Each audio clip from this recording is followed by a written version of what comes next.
What's up, everybody? Brett Mix from Ultra Wrestling 101. We're doing the Monday Night Wars. We're here for week 97 on the WWF side.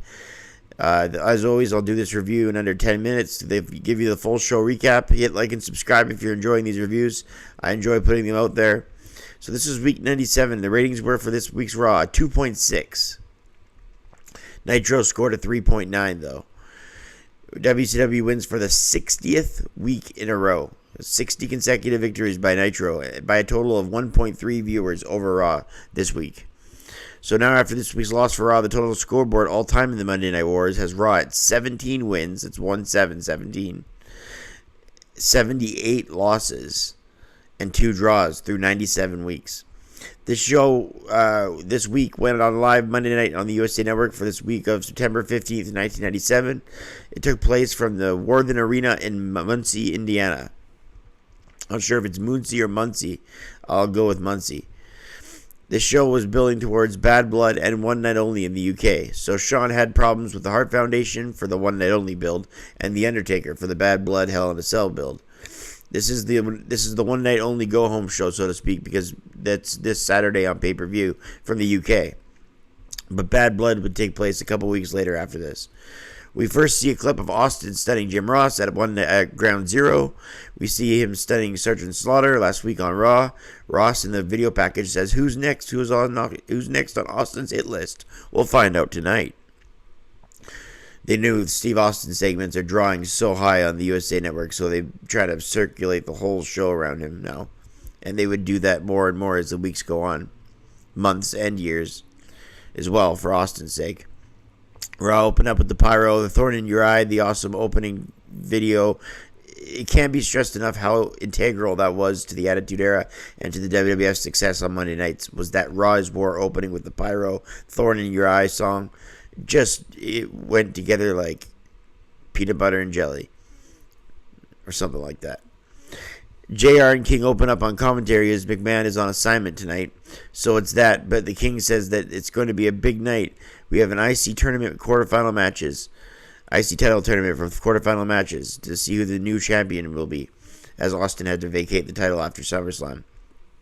King thinks McMahon is hiding out, and that's why he's not on the show, because Austin is stunning everybody, and that's the King thinks he's hiding. Oh, that's good foreshadowing, not only to next week in Madison Square Garden, but because of what happens tonight for the King. So keep that in mind. Ken Shamrock took on Farouk to open things up in the Intercontinental title quarterfinal match. Shamrock attempted the ankle submission early, but Farouk came back with a bunch of moves, a spine buster. Shamrock then eventually hit a snapmare and a belly-to-belly suplex for the victory at 2:42.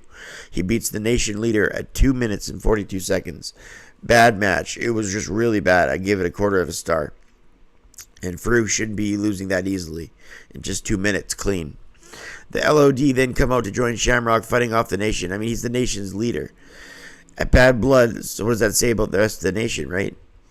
The LOD then come out to join Shamrock fighting off the nation. At Bad Blood, there's a 6-man tag, so they build towards that at the end of the match. Next up, we got 2 light heavyweights, Pantera taking on Taka Michinoku.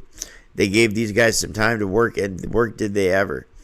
We saw things like a cannonball to the outside, a spinning heel kick, a springboard crossbody, a tilt-a-whirl backbreaker, a head scissors takeover, a suicide dive, a moonsault off the top, 2 other Hurricane Rana variations, an Oklahoma roll, and then he still kicks out.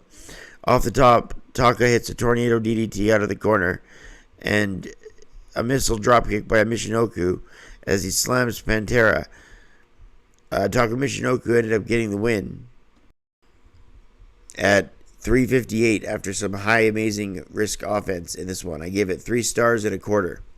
Austin is then interviewed in the back and says there's nothing Owen Hart can do to hurt him more than he's already been hurt, and he's already done. So he's got payback on his ass. LOD take on the Truth Commission, Recon and Sniper. The Commandant and the Interrogator, Kurgan, are on the outside. The Truth Commission is undefeated this far. USA is chanted as Hawk and Sniper go at it. Road Warrior Hawk takes it to Recon as Animal comes in, and Animal also takes it to Recon, but before Recon and Sniper double team the Road Warriors. Sniper and Recon with double tandem offense. Hawk wanting a hot tag, but the Truth Commission kept overpowering Animal. He finally tags in Hawk, who runs in with the power slam, a clothesline. Animal threw Hawk into Recon in the corner and then hit the Doomsday device. Before they could pin the Truth Commission, Kurgan, the Interrogator, came in and dropped a leg on the Legion of Doom, so the LOD win by DQ at 3:38 after Kurgan interfered. Or the Interrogator. They didn't call him Kurgan back here. I gave the match a star. Shamrock came in after the match and helped LOD against the Truth Commission. Officials had to break all of it up as the Nation of Domination came out and started brawling with the LOD and Shamrock, previewing their match at Bad Blood. Next up, we had a little person tag or a midget tag. I'm not sure which is more politically correct. Max Mini and Mr. Lucky take on El Torito and Piratia Morgan. Piratia Morgan and El Torito went at it with Mr. Lucky and a corkscrew plancha to the outside to get Max Mini. Max Mini, I forgot how many pounds they said he weighed, but it was definitely under 100. I think 89 or 79, or I can't really remember. But even that might be too big. Max Mini squashed El Torito with a chin lock. Fans chanted for Sonny, who came out in a skimpy blue dress, who announced both teams. A baseball slide. Mr. Lucky catches Torito in the corner. Crossbody springboard to the outside. A lot of high flying in this match. Morgan missed the launch. Mini off the top with a crossbody. He gets the victory for him and Mr. Lucky. At 6:53, Max Mini and Mr. Lucky win. I gave the match 2.5 stars because it was a pretty impressive match. A lot of stalling for this kind of match, but it didn't really go over well. Still, there was enough here to be impressive and give it 2.5 stars. They show the Goldust Marlena Pillman angle, highlights of it, how Pillman has Terry Reynolds for 30 days and 30 nights, how he has his X-Files in the hotel room with her. Pillman comes out with Marlena and she's dressed like a street worker and they tie up. Does Pillman and Dude Love, as this is an IC title tournament quarterfinal match.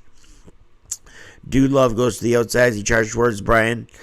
Dude Love then with sweet shin music, but all of a sudden Goldust, no makeup, just Dustin Runnels, runs to the ring and attacks Pillman.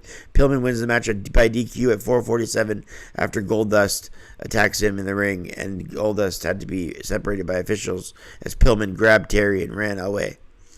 Gave it 3/4 of a star. Or a star and 3/4. Not that it matters that much with a low rating like that, but that's what happens. King is in the ring waiting on Steve Austin, who comes out to the biggest pop by far of his career. Right when he opens the curtain, the fans went apeshit. His popularity just soars on the following weeks and months as he becomes like the John Lennon of the WWF. Austin says he's not done with the Hart Foundation. Just then the Hart Foundation show up on stage. Brett says it looks just right. The title belt just looks right on Bret Hart when he comes out.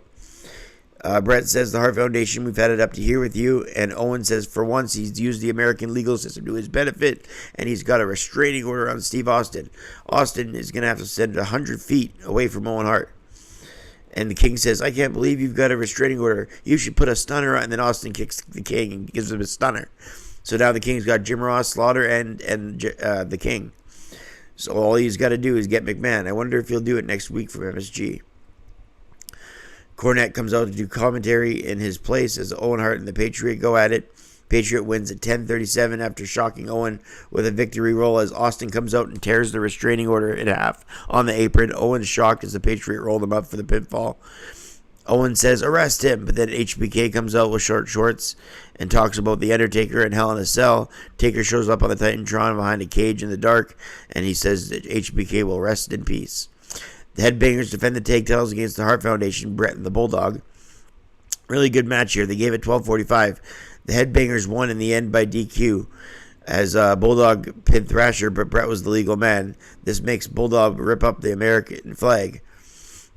Good continuity in this tag team match by both teams. I gave it 2 stars and a quarter. After the match, the Patriot and Vader came out to attack Bulldog and Brett. They ring the bell a million times. They end the show with JR saying, we'll see you next week at Madison Square Garden. Good night, everybody. A little surprised they didn't plug One Night Only, the UK pay-per-view, in those closing lines. But quality-wise, I give this show a 7 out of 10. It had a continuation of a red-hot, white-hot Steve Austin coming for everybody and everybody. Got the biggest pop of his career to this point. And I give it a 7 out of 10 because the match quality. The Headbangers versus the Hart Foundation, Pillman and Foley's story going good, Owen versus the Patriot, all good matches. So that's this week's Raw. We'll see you guys on the next one. Hit like and subscribe. I'm Brett Mix, and I'm out.